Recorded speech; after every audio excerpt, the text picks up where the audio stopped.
Welcome to today's great Rethink Retail webinar. And today we have RJ Hottovy from Placer.ai and Charlie Ward-Wright from the VusionGroup. And we're going to be talking about the hybrid shopper and how their approach to shopping is impacting the grocery environment. I'm your host, Theo Schweitz, CEO of DriveWheel, and I organize peer groups for leaders in the food and consumer packaged goods space. And we get them together to discuss changes in consumer behavior, industry strategies, and best practices. And I'm also one of the Rethink Retail's top retail experts. I'm going to turn it over to RJ and Charlie to introduce themselves, and then we'll jump right into today's discussion. So, RJ, can you tell us a bit about yourself? Yeah, thanks, Theo, and thank you, everybody, for joining us today. My name is RJ Hottovy. I'm head of analytical research for Placer.ai. My job responsibility at Placer is really to help our retail, CPG, and restaurant customers better understand big picture trends taking place using foot traffic data. This can include things like changes in behavior in certain retail channels. Are we seeing a shift among different demographic or ethnic groups for different retail chains? Really, our job is kind of helping on that front, either through published research or ad hoc research. So that's really my responsibility at Placer AI. Thanks. And how about you, Charlie? Excellent. Yes. And thank you, Theo. And nice to see you again, RJ. So, a little about Charlie. Prior to VusionGroup, I've held senior leadership roles at several notable industry players like dunnhumby and Mercatus. Recently founded ILB Solutions Advisory, where I've helped retail tech firms get started and have over 2 decades of experience in digital transformation and market expansion, product roadmap, customer success. I am currently the Vice President of Client Leadership for our Data and AI department at VusionGroup, where I drive initiatives that produce measurable, valuable value for retailers with data-driven insights and AI-native automation. And mostly, I'm just passionate about helping retailers digitize their brick and mortar stores, create that next generation shopping experience we're all looking for. Great. Welcome. Thank Well, you. we're going to hop right into things today. And as part of our discussion of hybrid shoppers, we're going to define these as people who seamlessly transition between the online and in store shopping environment. And so our first question really focuses on what the key trends that we're seeing in these hybrid shoppers. What's really driving this shift in this direction? And so, Charlie, we're going to go to you first on this one. What do you think about this? Sure. Well, if you allowed me to play a little semantics maybe at first, I would talk about the definition of a hybrid shopper. So I think most of us, when we're thinking about hybrid shopper, we have a specific digital experience that we could be at home or we could happen to be in a physical store. And then we have the store experience. And that's our reality today. But I think we're right on the precipice now where we're going to have what I would call a true hybrid experience where the store and the digital changes when you're in a digitized store.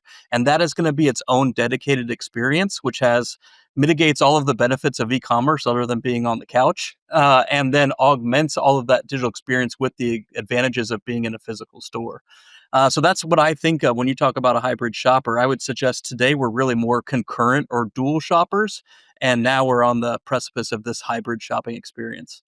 And to answer the question of what are key trends, I go back to pricing and deals. So I recently saw a stat that shoppers shop at least 5 different locations to fill their pantry, and over 60% of that is driven by finding discounts. And the big shift with a fully digitized store is that you can drive deals just as good as e-commerce, where previously I think we've all kind of assumed that we'll find deals online and we go shopping for other reasons because we want to be physical. So now just a couple of examples. Digital coupons. When e-commerce came around, it immediately created this separate promotional calendar because e-commerce and digital could move faster than the print ad cadence traditionally did. Well, now with ESLs, we can put digital coupons in the store in real time, just like the web can. Also, test and control price experimentation, right? We can test. We can have a group of like for like stores and run some prices, and then see how that comes out in a way that was just not possible in an analog store. Also, automating store campaigns. So I can do markdowns to minimize waste. I can do TPRs to discount products that aren't moving off the shelf. I can spotlight campaigns. I can react to events. Taylor Swift's coming in town. Let's change the price of bracelets in a certain way. So these are all opportunity trends that are coming about because of the digitized store experience, which again creates this hybrid shopper in a new way than the way the industry's defined it. But I think that definition is going to change over the coming years. Got one follow-up for you, and you had said that the store would be changing with the shopper, when they're there in that future state. What Yes. does that look like? I'm imagining people rearranging all the products in the grocery store, but, in your mind, what does that look like with the changing store environment? Right, right. So I'm mostly talking about it could be digital media. So we're presenting a new sign based on the state of the store or the state of the shoppers that are in the store. Can be ESLs changing what's on an ESL, and it also can be communicating through apps. That might be a general app, like an Instacart. It could be the retailer or the grocer's own loyalty app, where and it's also QR codes. So that store experience, I don't necessarily, of course, mean that the physical store is shifting around, but I mean the store experience is reading and reacting to the shopper and to the state of the store and presenting the consumers with something dynamic and relevant to them in a way that an analog store, just is what it is, basically. That sounds like a much more fun shopping experience. RJ, how about you? Yeah, I was going to say, I mean, Charlie mentioned there was really interesting because one of the things we've seen with our data, you think about kind of the dual shopping, the different lanes, the in-store versus online, you know, one of the things that's been really interesting is we've seen a shift in the balance of power between in-store and online trends this year. And, we can trace it back to a few things. So if we take the time machine back to, late 22, that was when we started to see inflation crank up for both food at home, food away from home, which really changed behavior for how consumers interacted with grocery stores, both physical and online. What we saw with our visitation data is that prompted more trial and experimentation.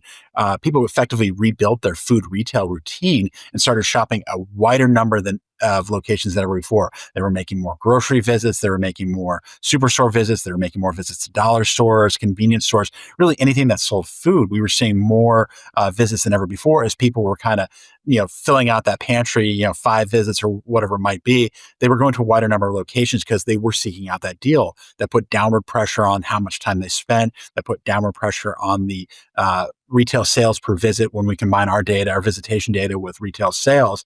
But what's really interesting, so that happened in 2023 and continued in 24. Well, fast forward to 2025, that's kind of stopped. We're actually seeing the total number of visits to physical stores actually kind of either flat or slightly down year over year. And when we can look at what the companies report in terms of online sales and stuff like that, we have started to see that shift in balance of power. And I think there's a few reasons for that, and some that Charlie alluded to. The fact that retailers are getting smarter about the way they promote things online in terms of the pricing, in terms of the cadence, and so I think that's partially helped it out. I think some of the investment that we've seen, some of the the grocery and other kind of more consumer staples categories, there's a confidence that consumers feel like I'm going to get that next day delivery from Walmart Plus reliably, that it's going to come the next day. I have that same confidence that I do with an Amazon and stuff like that. So it really has been kind of interesting to see kind of the balance of power. Maybe people were experimenting in store, but now seeing a shift a little bit more toward online. And I agree with Charlie. It's going to end up being I think there will be kind of more a blurring of the lines between the two channels eventually, although it is very much two lanes, I think, at this point too, but two lanes that are complementary to each other. But it has been interesting, kind of that shift away from people making the in-store visits and shifting it a bit more towards online this year. And there probably are some other reasons why that's happening too. But it has been interesting to kind of see almost an inflection point for the online side of the business this year so far. So, RJ, do you think some of that is like as people are shifting to fewer retailers in their online experience? Do you think some of that is they've gotten over the tech hurdle and they've downloaded all the apps it takes and they're starting to get used to it, and so it's becoming part of their routine? Or is it because it's so convenient and gas costs more, everything costs more, time costs more, it seems like, and so it's really a time saving mechanism? Probably a little bit of both, to be honest. I think that partially it's the companies themselves getting better about things, and making improvements in kind of their own systems, their own infrastructure. So I think certainly that's a part of it too. But I think your point about the consumer side of it too is also very salient. The fact that people are probably more time strapped, feel pressure in terms of cost, particularly that lower to middle income consumer. I think that's certainly where we're seeing it too. So I think the drivers of this are both at the company level as well as the consumer level as well. So I think it's a little bit of both on that one, to be honest. Makes sense. How is the integration of digital tools like in-store navigation apps, personalized promotions, and price transparency influencing how shoppers are experiencing the store itself? And then how are grocery stores starting to adapt to those changes? RJ, we'll toss this one to you. Yeah, it's a great question to ask because I do think we're kind of in a new age when it comes to the in-store experience, and certainly Charlie and Fusion have a lot of expertise with this as well. One of the things that I think has been so interesting this year, and it's kind of a byproduct of the last couple of years being such a turbulent and dynamic year, a couple of years in terms of pricing with inflation, not just in food, but certainly other consumer staples things like rent and healthcare costs have certainly impacted that too. But what that's set up is now consumers are hyper aware on pricing, more aware of pricing than ever before. You're in a store, you have the ability to pull up your past orders and know how much you paid. You can look at your receipts from these things in real time. So it's set up a situation where consumers are very aware, and if they feel like can get a better deal elsewhere, they're pretty quick to make that happen here. We've seen it with tariffs this year. People are flocking to either warehouse clubs ahead of tariff implementation dates or specific categories that they think are getting a deal. So I think if nothing else, the influx of apps that are out there, one gives consumers a lot more power, a lot more knowledge at their disposal in terms of just being making purchases and things like that. At the same time, too, I do think from the retailer's side, the perspective, it's allowing that one-to-one communication too. So it's opened up some new opportunities to highlight different products or things that get people excited and can drive traffic with that. But at the same time, too, I think you're seeing a new age where consumers have more knowledge at their fingertips about pricing, about product, than they ever had before. Kind of in between the two is the idea of loyalty programs too, which it's been mixed response, I think, so far in the grocery space. How powerful a loyalty program can be in terms of driving trends, but you do have some out there that are really starting to put it together. I think Kroger has done a good job on this front. I think some others have started to really make some movements here too, where loyalty can not only be be an incremental traffic driver, but then also start to capture that repeat visit. Because that's really where loyalty is not so much the first visit. It really is more about, keeping that visitor, continuously coming in and making sure that there's that, ongoing engagement, that one-to-one communication with them too as well. So I think if nothing else, I mean, the rise of the different apps have, both helped out the retailer, helped out the consumer. And ultimately, I think there's probably a way to kind of bring it even closer together for better engagement. That's great. Charlie, how about you? Any thoughts on this one? Yeah, excellent content, RJ, by the way. This was Yeah. had me interested. And where my mind goes on this is quite a bit different, I think, because we're coming from different perspectives. So my lens is really on this combination that I see happening right now, where there's less software specific vendors to grocers and hardware specific, and we're getting this combination where a lot of vendors are able to provide this combination of call it IoT, hardware and software solutions. And that does a couple of things. One is it makes adoption a lot easier within the grocers and their employees and the associates because it's more tangible than just the software, and it automates things in a real way for them. But that also then helps augment that shopper experience. So I can generate a personalized promotion when I know they're in the store. I think how we negotiate grocers and suppliers negotiate promotions is going to totally change, because I think we're going to be able to dynamically generate a promotion based on certain rules rather than just pre-negotiate a set of promotions, and help them navigate through the store. That's both the intelligence to know where a thing is at and to flash a light or to guide them through an app. So there's this mixture now of digital and software that's happening that is really helping the integration and the overall shopper experience along the way. The past, when consumers wanted to compare prices, they had to pull up every item. It got cumbersome. They did it for a couple weeks and then they gave up on it. At this point, there are apps that they can put in their basket and they'll compare the whole basket against every grocer that's got prices online. And so prices to RJ's point, is really a knife fight at this point, and getting to the bottom is tough. How can grocers differentiate themselves at this point in time? Is it, Charlie, you'd mentioned that, the way that you serve promotions in store and you can really tailor offers. You mentioned experience in store earlier. RJ, you'd mentioned some of the online ways they can do it with loyalty. How do you guys see as the key strategies that the grocers are using to differentiate other than price right now with their technology? One of the interesting things I'm seeing in the industry is utilizing the fact that things are digital and we can go get the information of what competitors are doing. That's often through a web scrape, but there's various sources out there. And then utilizing that information in store. So again, we can take digital media and ESLs and we can automatically put on a tag or in a store, hey, this is just as low as so and so across the street. That really helps because, again, I'm in store. And if I'm just confident that I don't have to go into another app and do that extra search, I'm confident this is at least a pretty good deal. Could I maybe save 2 cents? Maybe, but this is a pretty good deal. I'm going to go ahead and add it to my basket now. And the moment we see that that case is not true anymore, we can pull it off.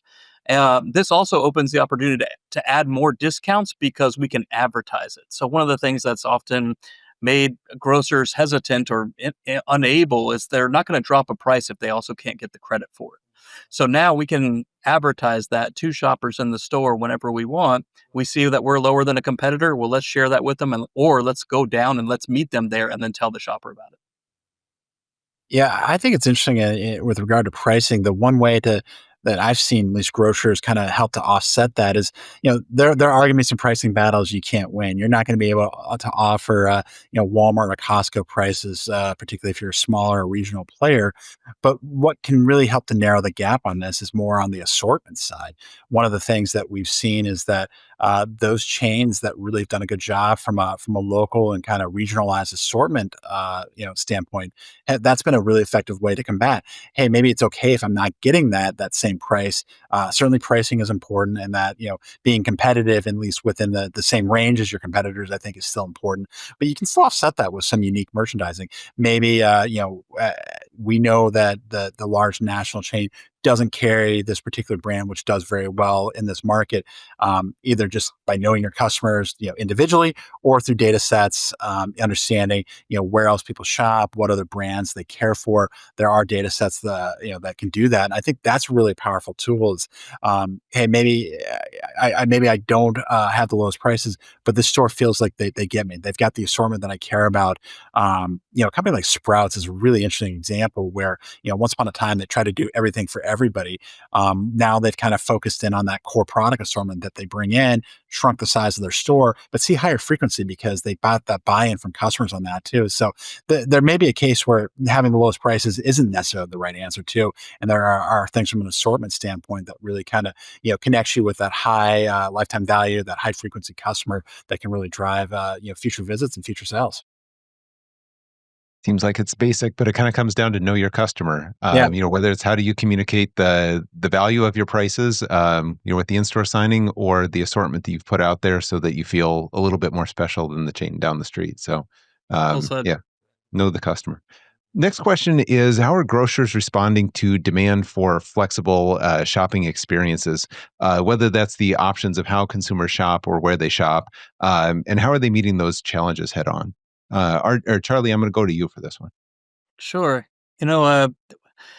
RJ's comments earlier about an inflection point that they're seeing more digital shoppers and more cross shopping and maybe a little less in store. That hits me because I'm a big fan of the traditional store, and I think that there's just an experience there that can't be replaced when I'm sitting on the couch. And I don't often get soapboxy, but I have to say what comes to my mind in terms of how are grocers responding. I feel like not fast enough because they do have an advantage. They do have an experience that the digital can't. But with it being slow moving, it's allowed the big players, the more tech savvy players, to continue to eat year over year and poach more and more revenues. And so, do tech vendors overpromise and underdeliver a bit? Absolutely. But I also think there's a big call out to say if you purchase a sledgehammer and you try to use it like a regular hammer because you can't adopt your processes, you just made your life harder, not easier. And I think, I'm waiting for that inflection point on the grocer, on the retailer side, to say, hey, we've got to do something fundamentally different here. And I think what's exciting for me is the technology, I think, is able to deliver in a way that is new and more impactful than ever before. And I think we're going to see that inflection point where grocers are going to say, "Hey, we've got to move on this, and we're tired of it." And I think the moment that that happens and they go after it, I think we're going to find that the store brings a lot when you take away most of the advantages that digital has in terms of the deals and the pricing. There's just no reason that I can get a better deal online than I can in store. And when we can augment that shopper experience, add more fresh, add more chefs and recipes and all of those things about being physical and knowing that you're getting that value and knowing your customer along the way, then I think a lot's going to change. But my thought on this, Theo, is particularly in the U.S. By the way, the rest of the world, when I travel internationally, I think the U.S. is even honestly lagging more than the rest of the world, and we've got to get our stores to adopt tech in a new way. Yeah, I'd agree with that too. I think I've used this line several times in the past, but it's physical retail isn't dead, but bad physical retail is. Ineffective strategies are not moving fast enough. And I think I'd agree with you on that, Charlie. That we haven't seen enough innovation on that side, or companies either slow to adopt or needing excessive time to test things out. You're right. There are some areas of the country, both Europe and Asia, that I think that have seen some real innovation and kind of changing up the business model. I think people definitely want to be in physical stores. I think that experience in the grocery store that has not gone away. It's evolving certainly, but I do think that there is a place for it. Certainly, certain categories, certain things, but it's got to be augmented too. The other thing too is I think you point this out too, but a lot of times, I think a lot of grocery chains are too dependent on technology, feeling like it's going to replace things when it really should be your assortment, your pricing, the whole experience should be first. And technology should be more of a way to augment that. It's not going to replace the overall experience. And sometimes people lean too heavily into that. So I think, certainly there is a need for flexible shopping options. I think that consumers have, when you go to the store, you might be in a rush to get something really quick, or you want to have that experience. And I think, retailers need to be, adaptive to both kind of need states there. But at the same time, too, that flexibility is important. But at the same time, too, technology can't fully replace that overall experience. So I think I agree with you, too, that I think a lot of the chains out there probably need to be a little bit more, fast moving and a little bit more responsive on that.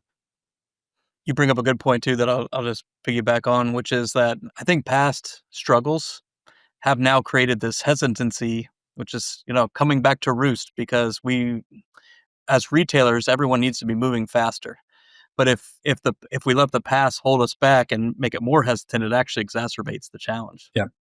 Grocery shop last year, one of my favorite quotes was somebody said that Schnucks Markets was one of the most technologically advanced chains in the U.S. They had just rolled out Caper Cart to the full chain. They had rolled out new in-store media capabilities and electronic signing. And normally you would think of the biggest chains being the technology leaders, and they certainly have very good, robust loyalty programs. But the ability of the regional chains to get that technology out to their smaller store base in a regional way that's relevant to their consumers, I think it actually gives them something of a leg up in some of these technology rollouts. But to your point, Charlie, if they'd gotten burned 5 years ago with one of them, I think a few of them are just a little too hesitant to jump in with both feet. But I think that's kind of the direction that in-store experience is going at this point.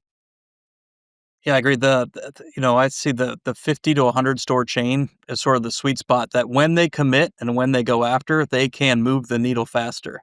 But you're right. We all talk all the time about how it's a low margin business, and these are big investments. A lot of the things you just listed were big investments, and so they have to have a lot of confidence. And sometimes you see, RJ mentioned testing. You see a lot of dipping the toe in the pool. And that rarely works. It's only good to a certain extent. So I think if we can get more retailers to understand the holistic value, get more intentional about ROI and all of the different places it's coming from, and to make that big commitment, I think the results will prove out very clearly.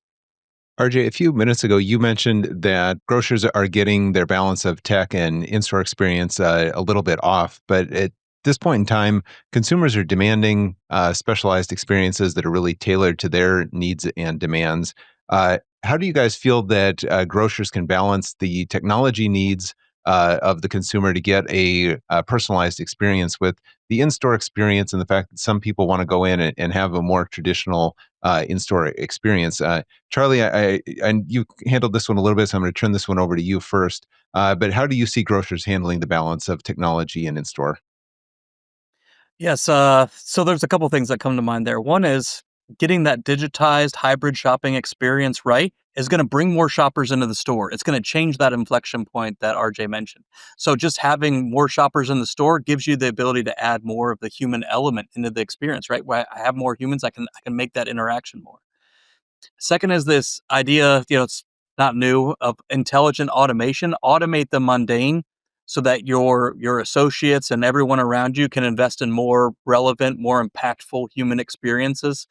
I think that's really important. If somebody's restocking shelves and you have a human doing it, that's not leaving the shopper with the human elements of the interaction, right? And then I would also go back to the hardware and software together. And it's an overused analogy, but I think about the iPhone. And one of the things that was so disruptive about it is it nailed hardware and software at the same time, and which made it immediately intuitive, and we all ran to it in such an impactful way. And that's what I can see this hybrid experience where we can make it the digital such an integral part of the experience that it brings shoppers back into the store and brings that human element. And you don't even think about it as digital, back to my definition, where it's more dual digital and it's something separate and different. RJ, what about you? What are your thoughts here? Yeah, I think it goes back to what I was saying about, technology can certainly augment the experience, but it can't replace the overall experience. And typically, what we see is, when companies, and again, there is a balance here, kind of implementing too many technologies that ultimately start to make either that it downplays or downgrades the experience. Maybe whatever technology it is doesn't seamlessly work or it's broken that particular day. I mean, nothing can turn off a consumer that quick. The point of sale, the automated checkout's not working properly, or something else along the lines is not working. Make sure that whatever technology it is, whatever it is, make sure it augments. And how you do that, continuous testing. Make sure you really test every variable possible that could go wrong with it, and make sure you've trained your staff. How can that be improved? But at the same time, too, I mean, don't look at technology as replacement for labor in a lot of cases, too. I think that's been one of those things that we've seen with, it's not just grocery, it's certainly everything across retail and restaurants, too. So a lot of people are looking at this potential technology as a replacement for labor. And actually, it seems like it's almost the opposite that happens. It really is that staff has to be, it's all about, high level training, getting them to really free them up and really enable that experience as well. And again, just kind of using technology as a way to kind of, either enhance that experience, that interaction with humans, or kind of bridge the gap between the digital and online side, in store experience side. I think that's really the big part here too. Is again, technology cannot replace the experience; it's got to be augmentative of it here. And what are some of the challenges that you see grocers facing when they're trying to implement this kind of technology, especially with legacy systems and processes that they have in place? Yeah, you kind of hit on the big one too. Is there's a switching cost element with any new technology. We already have implemented this. How long is this going to take to bring in a new one? How disruptive is it going to be? Can it communicate with other systems that are out there? That is the biggest challenge. Is kind of that switching cost. Not in addition to just the actual cost. That has been one of the biggest things. Is once a group has something implemented, well, am I going to really see the benefits of this? Is it going to disrupt things? And I think that's the biggest thing. And the answer to that one too is it really has to be a partnership with your technology partners. Charlie mentioned that there are some partners out there that maybe the technology doesn't work exactly how it is. That's really got to be part of the process when implementing any new technology. Really ask those questions and don't let that technology provider say, "Oh, it'll be okay, everything will work fine." Really get them to kind of walk through how you'd be able to integrate whatever new technology it is into how the processes already work. It really has to be a partnership with any technology vendor. It's not just the matter that they're throwing data at you or they're figuring out a way to push out promotions. It really has kind of got to be that next second and third derivative of that.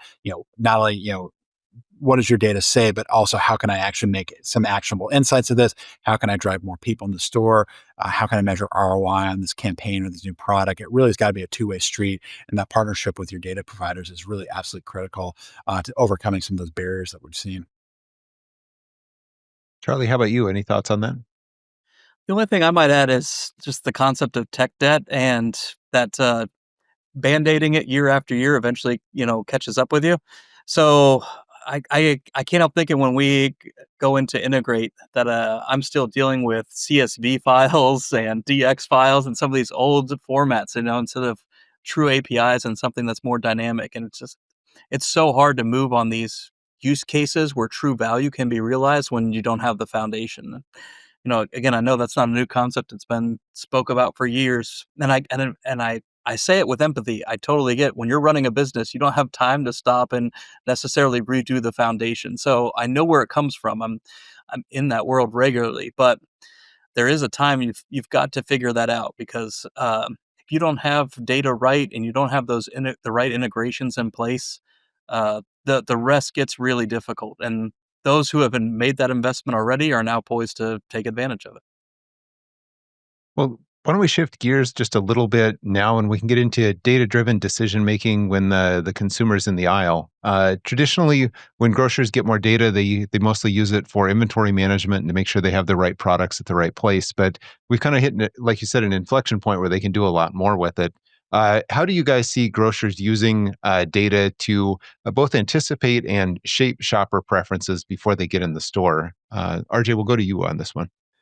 Yeah, I think it's just table stakes at this point is, I mean, really having current data is critical. And I know it sounds obvious to everybody, but we've seen such a fundamental shift in, the makeup of, whatever market it is. I mean, it doesn't matter what trade area you're in right now in the United States or even internationally, that trade area has really shifted over the last 5 years coming out of the pandemic. If you think about the United States alone, we've seen movement away from urban to more suburban and rural markets. We've seen movement away from markets like New York, Chicago, Los Angeles, San Francisco, to markets like Texas, to markets like Phoenix, Central Florida, Atlanta, the Carolinas. So we've seen a lot of shifting of where people have moved. On top of that, it's not uniform. It's not a one-to-one, one person moves from Chicago to Dallas.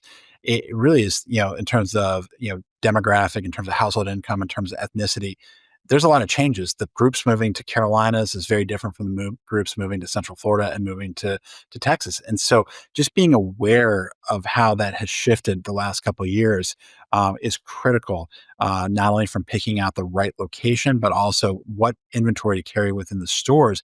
I think is absolutely critical. And we talked a little bit earlier about one of the ways that you offset potential pricing or get above be able to kind of counter pricing is through differentiation and understanding what products really move the needle and what get people back in the door. And I think this is a great way to do it, is understanding the profile of not only the people coming into the store, but the other stores that they potentially visit. The makeup of that trade area, I think, are just absolutely critical in this day and age, especially when consumers technology has made them in a lot of ways more demanding in terms of, hey, I can check out and get this somewhere else, but if I can get it here, that makes it great, and it builds up that brand equity with that grocer too. So I think that has been kind of the thing is, just being able to not only understand who's coming to the store, what are their preferences, where else they shop, really can improve the overall assortment and by extension that overall in-store experience. RJ, I think that's a great point of view. And also then as shoppers expect that seamless experience from both the in-store and the online environment and a really personalized journey throughout, what role does data play in helping to streamline that consistent experience across both in-store and online experiences? Charlie, we can go to you on this one. Sure. Thanks, Theo. I guess the first thing that comes to mind is notice when we're talking about a consistent across physical and digital, it's kind of getting back to that definition that they're two separate things that have to be kept in sync rather than one unique thing of a hybrid shopper, right? And so just keep that in mind as we go along. The other thing is I would go back to my customer data science roots and talk a little bit about the traditional data sources. We get POS sales data, we get supply and receiving data. We get known customer IDs, whether that's e-commerce or loyalty data. make some really powerful insights, and then make plans, typically at a zone level, right? And the zone level is because we need enough data to have high level confidence, and also it's just a pain to get down to the store level. So what that means for stores and store managers is that they immediately have to make a lot of decisions because the plan's not just built by them and for them, right? And what that means is when we go back to collect that data that I mentioned, we're assuming the store is in the state of the plan originally. And we know that's not true. So now we've got signals and noise in our data that we're making decisions on. And so what I go back to with all of this is that by digitizing the store, we can have real time, hyper localized data. Was that product, did it have the right facing on the shelf? Was it in the back of the house? Did shoppers walk by it? How many baskets did it end up in? Was it in a digital shopping list before the shopper entered the store? And all of that data is, as a data person, is so powerful because I believe what it's going to do is it's going to tighten the coupling between corporate planning and store execution. And that's going to help in many ways. I think the chaos of the back of the house, and I'm sure we've all been in the back of a grocery store, it's just a mess. And I think that's going to tighten up. Back to your inventory is one of the common things. Because now they have to serve those e-commerce transactions, so they have to get better as a distributor, essentially. But that also means that they can bring that into the store and create that 360 hybrid experience where we know what's in the store at all times, the plan is for it, we're ordering that exact amount, and then we're sharing that with the shopper. RJ, how about you? What are your thoughts here? Yeah, it's a good question in terms of the consistency across physical and digital. I agree with Charlie. A lot of things he said there. Consistency starts with alignment across the different channels here, and I think just by bringing these data sets in, one thing is getting the data sets talking to one another too, because that's been, I think, one of the biggest challenges that we've seen from retailers, restaurants, really anybody in the consumer sector is we've got all these in separate data silos. We've got one thing on consumer behavior. We've got one thing on competitors. We've got one thing on inventory management, supply chain. But the data is not talking together in a way that really gives me any kind of meaningful insights. So I think that data, once we start to see other ways, and again, as we talked about earlier, this is not just something on the companies themselves. This is not just a problem that the retailers have to solve on their own. One of the questions that you need to ask your data partners, your technology partners, is how does your data talk to other data sets? How can that make it happen? And again, don't let them off the hook by just saying, "Oh, it'll happen. Trust me, it'll be okay." Actually, force them to show you how to do it and kind of bring it together, or at the very least, hey, as another one of your customers asks this question, can I talk to them? I'd love to know more about that. So it's a great way to kind of get that. But I think that really does start with having alignment across the entire organization. Again, Charlie, your example about kind of from the corporate to the store level, that has been a big challenge too. There's a lot of noise and signal that gets lost between the two channels there. And so I think that is going to be the biggest part is, as we start to bring in these new technologies, that brings in more data, but you got to make the data work for you too. You got to have that ability to align and actually be able to pull insights, not only pull the insights, but actually be able to take that next step. We've seen a lot of chains that have actually gotten to the point, well, okay, I've got the insight now, but what does that mean? What do I do with it? And that's the other challenge too. So I think you're spot on with that, Charlie.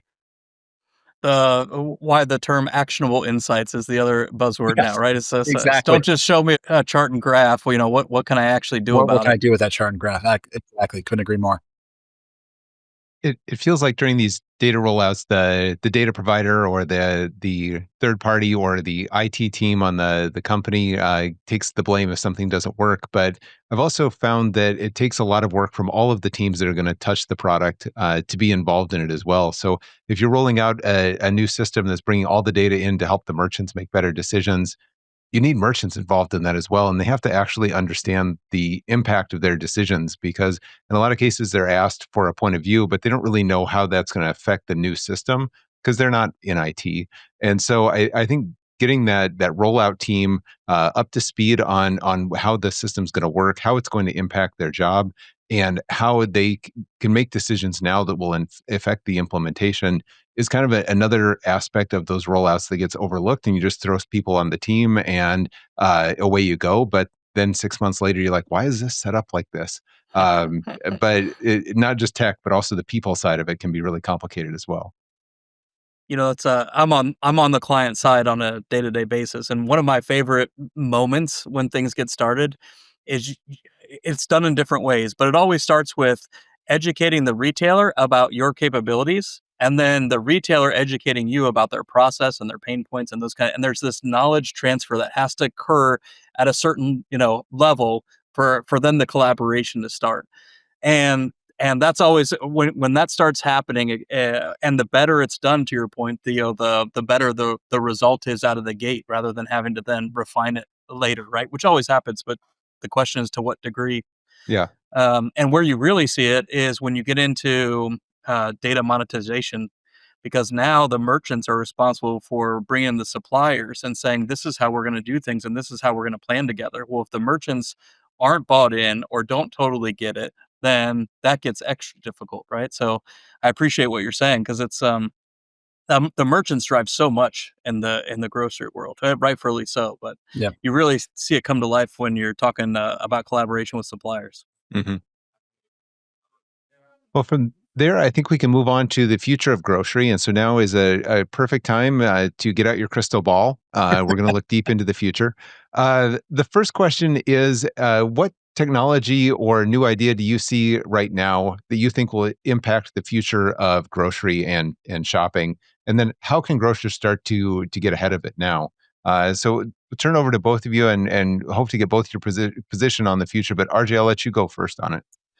Yeah, I think when thinking about the future of technology at this story, we kind of have to bucket it into a couple different groups. I mean, what are the things that are going to improve the consumer experience? What are the things that are going to improve the store operations? What are the things that are going to improve probably operation, infrastructure, supply chain? Because I think there's really developments on each one of those fronts. From a consumer perspective, I really think it's more kind of the again, we've talked about it, it's been a theme all day, about the technologies that are more augmentative.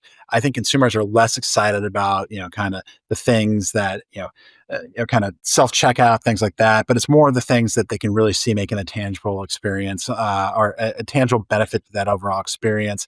And that can come a lot of different ways. So, I mean, I think, again, it comes down to kind of what's going on with loyalty apps is really where I'm going with this, because I think there's so much untapped potential with those.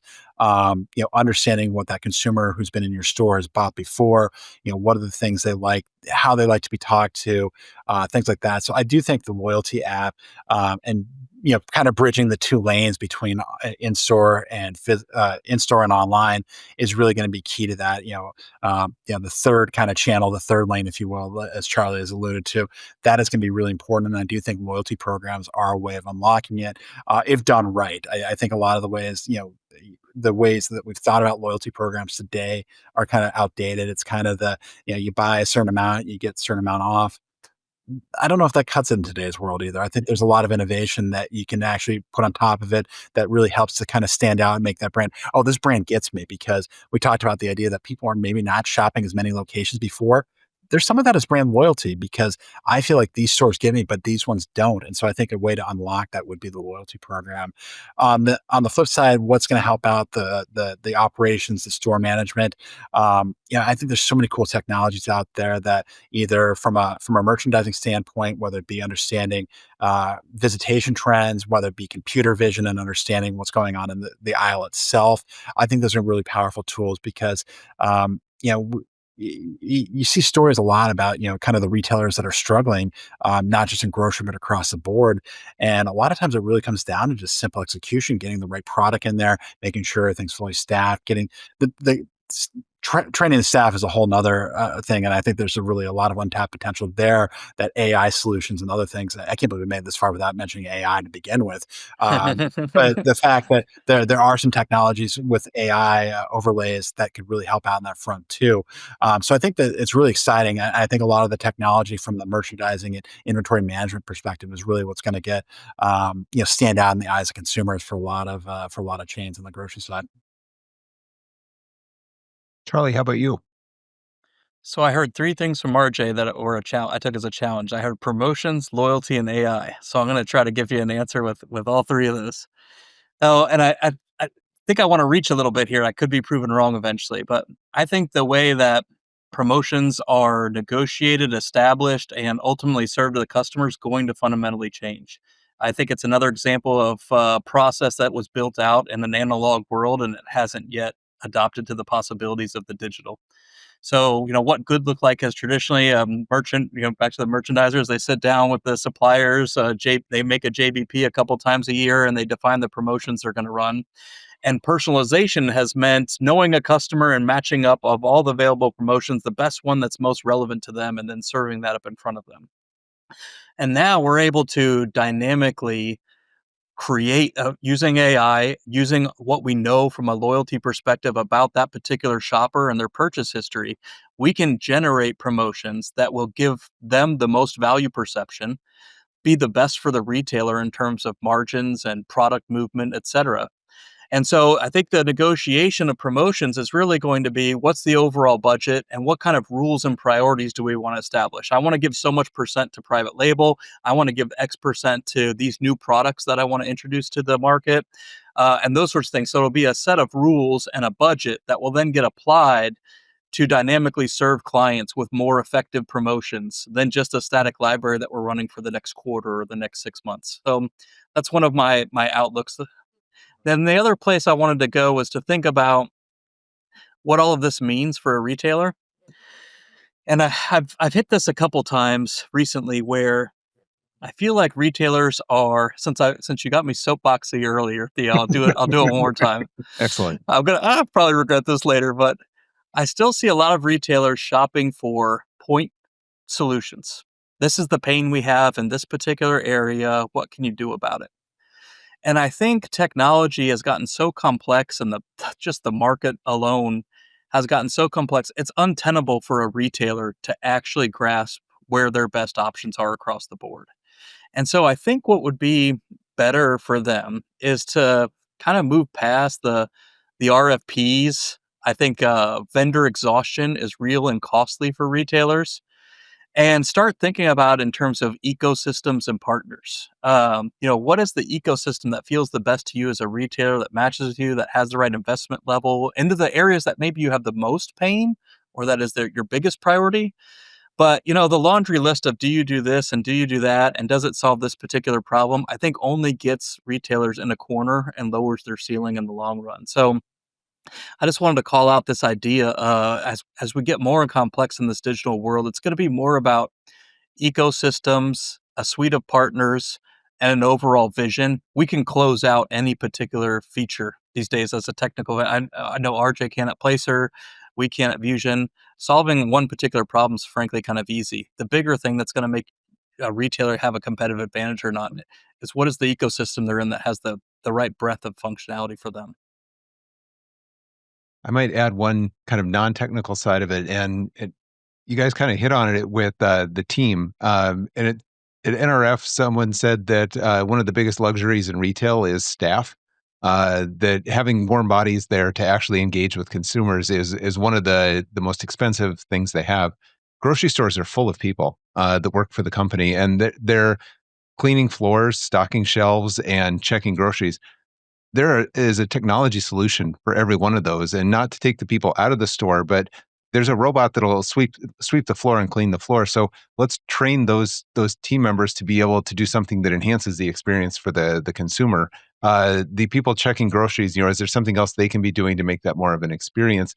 But grocers, it feels like, need to get ahead of that retraining and be able to start thinking through how does the staff they have in the store now create that better experience that we have in the future, and how do you get them the training, the information, and the staffing they need to do that, and then focus on the technology to do some of those processes that you can farm out to other technical means. So it seems like that even on the staffing side, which is less technical, there's an opportunity to get them upskilled so they can do some other things.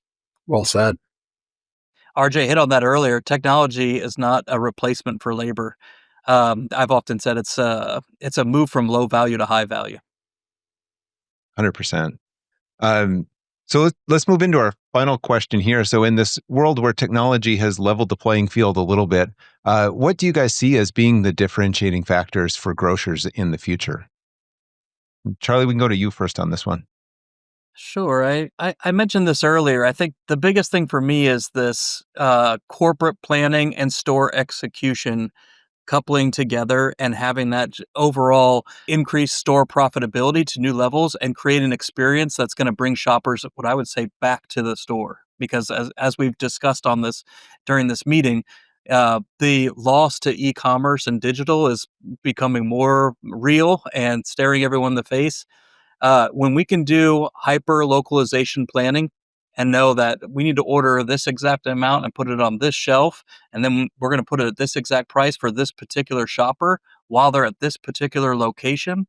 So the level of precision that's going to happen that is now possible for both corporate planning and store execution is really going to change the game. I have a couple examples of just those strawberries took longer to arrive than usual and experience higher temperatures. So let's route them to a store with higher sales turnover to minimize the chance of wasting those strawberries.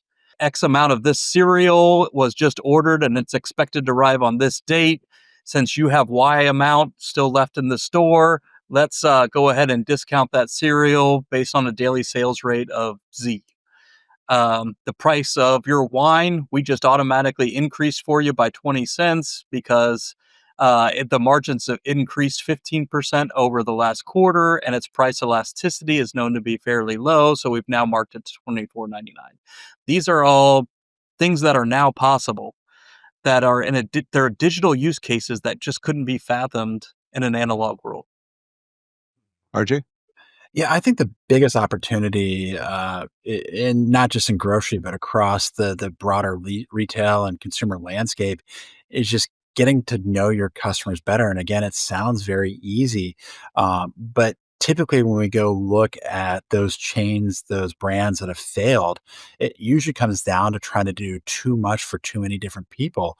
Um, you know, when you try to, if you're a value oriented retailer that is trying to do too much on the, convenience side, that can be, you're trying to serve too many audiences at the same time.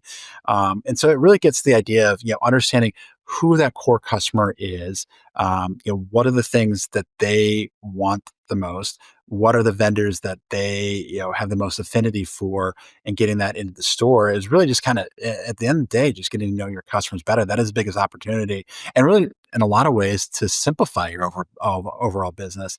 Try to, who are the highest lifetime value customers that I can bring in, and how can I better serve them?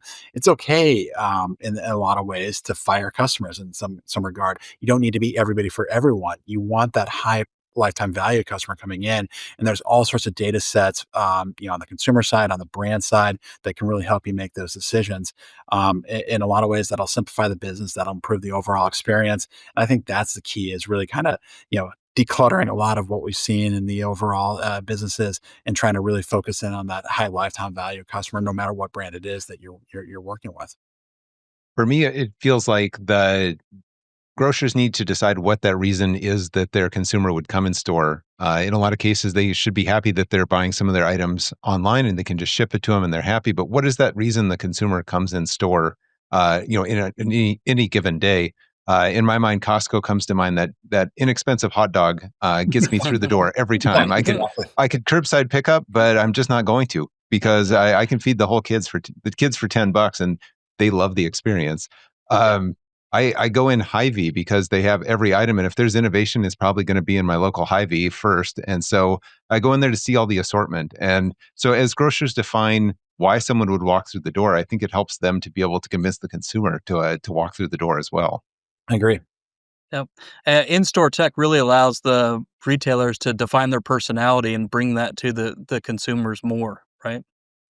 It's like a lot of new touch points to talk to the consumer versus just the price tag. So it's kind of a cool way to interact. And you bring up a good point. It's to talk to the consumer, not to sell to the consumer. That's exactly that one too. Well, as we wrap up here, I'm going to give you each a chance to just say anything that we may have missed, or anything that's been on your mind that you've been hoping we'd cover. And so, RJ, we're going to go to you first. Anything you want to say as we wrap up?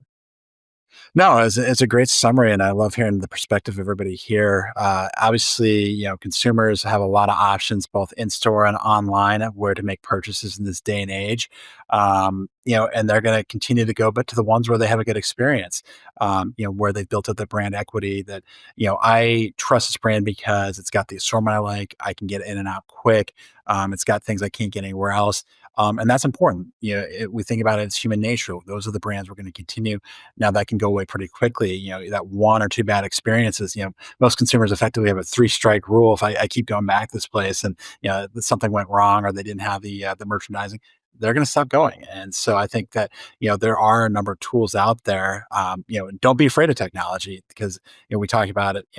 Not replacing experience, but there are a lot of technologies that really can augment that experience. I don't want to downplay that either. There are some things that can really make an improvement. So I think a couple things out of it is consumers have a lot of options out there. There are a lot of ways that brands can use technology and other tools out there to level the playing field and really augment that experience and keep up that visit frequency. Charlie, how about you? Any final thoughts? I would just end how I started, which is that I'm very passionate about the survival and thriving of physical stores. And I think the technology is there. I know that much of the industry talk is e-commerce is taking off, and I've lived that life. And I really believe that the by digitizing these stores and getting technology in the store that matters to the shopper, it's going to turn that tide back around again. In a couple years, we're going to be talking about this hybrid experience that most of this conversation has been about, and how the digital and physical or analog have come together in a way that's better than both of our individual channels that we have today. Well, I want to take just a second to thank everyone for joining us today. It's been a lot of fun. I'd also like to thank RJ and Charlie for joining us for this great conversation. And then thanks so much to our sponsors, Placer AI and VusionGroup. You can find out more information about them in the chat below, as well as at the Rethink Retail landing page. It's been a pleasure being your host. I'm Theo Schweitz, and you can feel free to connect with me on LinkedIn at any time. Thanks so much. Thank you, Theo. Thank you. RJ, thank you.